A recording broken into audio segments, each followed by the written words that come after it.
Hello, everyone. Welcome to From the Heart. I'm Joshua. And I'm Mary. And we're excited to bring to you all that's new and good when it comes to the arts in Central Florida. Today, we are talking with John Didana, Program Chair and Artistic Director at Valencia College Theater and Creator, Director, and Writer of Phantasmagoria Orlando.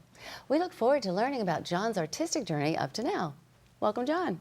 Thank you. Yeah, welcome, John. We're so glad that you're here. You know, you are so well respected in this community as a performer and as a director, but people might not know you as much as an educator, and that is a big part of your life. So tell us how you got to be an educator. What was your education background and what brought you to that part? Sure. Well, actually, theater came to me very late. I went to Syracuse University, and I was actually an art major. I was studying illustration and graphic design, and by my second year there, I realized all I was doing was theater. I was acting in all the shows in the community and directing some of the shows. I was running a group at Syracuse University called Syracuse University Musical Stage, which was a very well-funded group by the school, and I learned how to produce shows just without ever having done it before, you know, so that was a beautiful education just in that.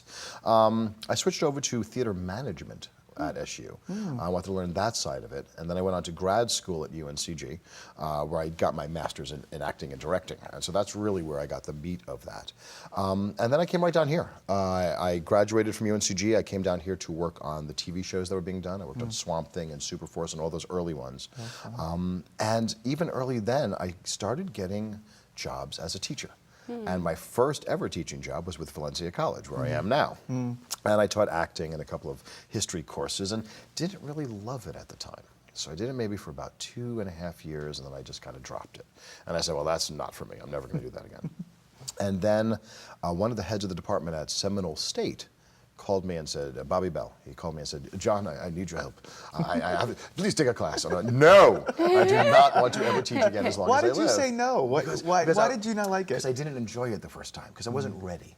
You know, to teach. I had just gotten out of grad school, you know. And so finally he literally forced me to take it. He said 1 semester, and I loved it.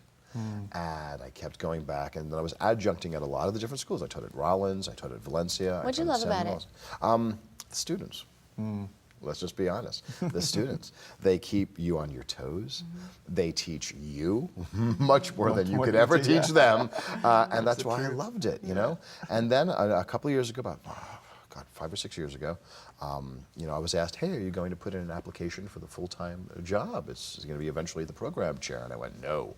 I said, no, no, no, no, no, no. And literally, like at 11:59 at night, I went, okay, you know, right before the cutoff. And I wound up getting it. Wow. And it was really neat. And I got to work under Julia Gagne, who was a mentor. You know, she really taught me. She was there for another 2 years as program chair, so I was under her with that, learning the ropes, you know. By the second year, she kind of cut me free. You know, she was going, okay, you know, that's you do that. And so I was learning by hook or crook, so to speak, at that time too, and it was wonderful. What was the most challenging thing to learn?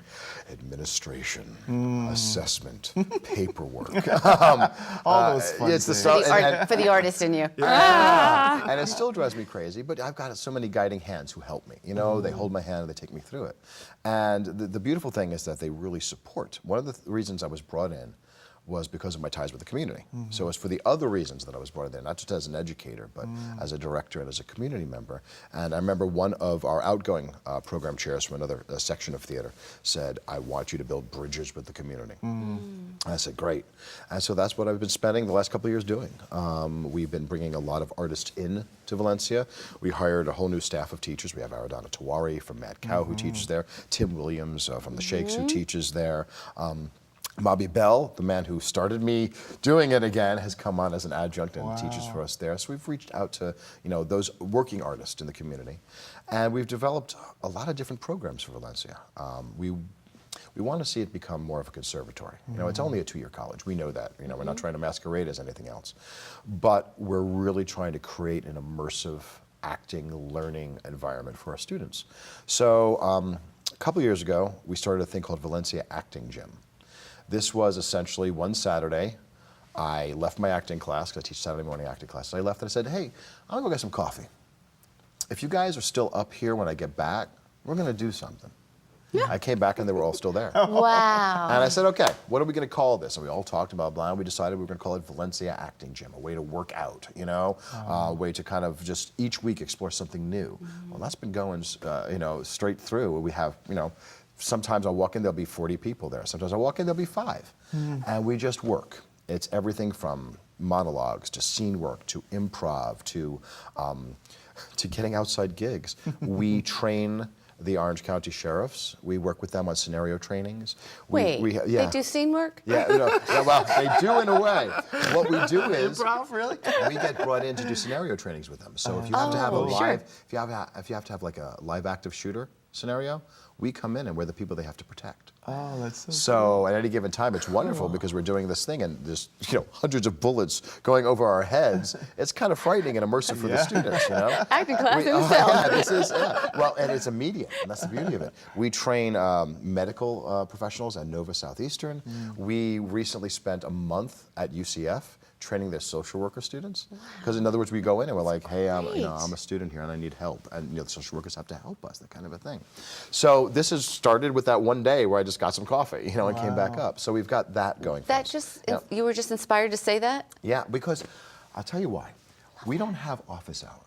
They're called student engagement hours. And I said, well, if we're going to engage the students, let's engage them. If I'm in my office doing my paperwork, I'm not engaging the students. So that's what gave me the idea of doing it, spending a couple hours out of my week engaging students. And it worked, and they take, the students take responsibility for all this too. Then along with that came another idea for salons. I had this idea of a monthly salon.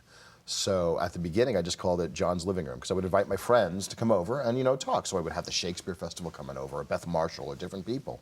And it worked great for the year. And the second year, the student development funded it. So now I was able to bring in people on a regular basis.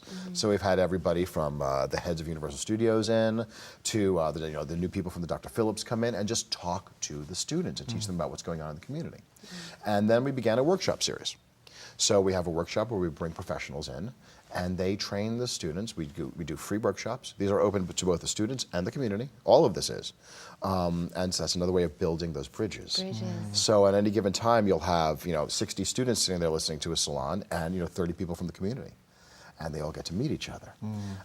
Same thing with the acting gyms. And the workshops, we do everything from vocal workshops, stage combat workshops, to very recently we brought in a member of Cirque du Soleil to do neutral mask workshops with us. And so it's a way to keep the students involved outside the classes.